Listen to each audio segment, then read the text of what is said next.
wine walls.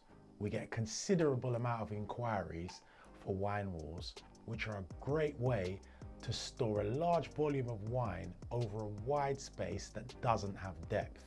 In this particular design, this was an area between the client's study and corridor, a very slim space that we had to work with and create the mass amount of storage of bottles that the client had.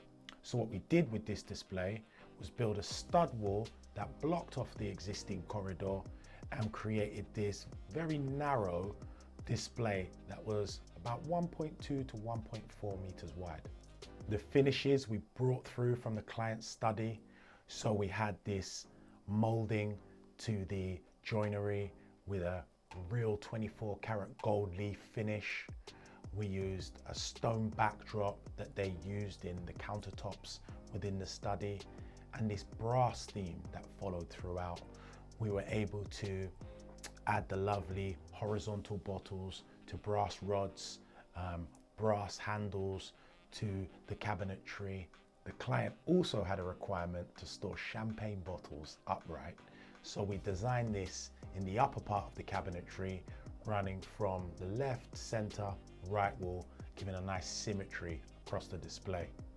We had two coolers in this design, concealed behind the cabinetry, one on the left, one on the right, behind the linear air diffuser grills.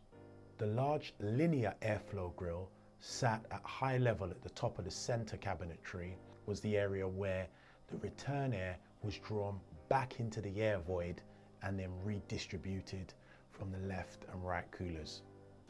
We used a contrasting stone finish on the left and right walls, and LEDs ran vertically and then horizontally to keep these areas nicely lit. Again, being a very narrow space, we use a nice bright LED to open up the space. Wine walls can vary in price.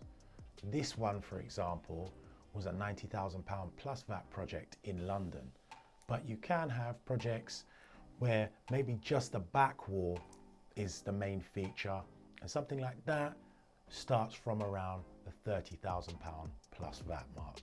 If you're interested in a wine wall like this, or maybe a very different design of wine wall, contact us on the website today.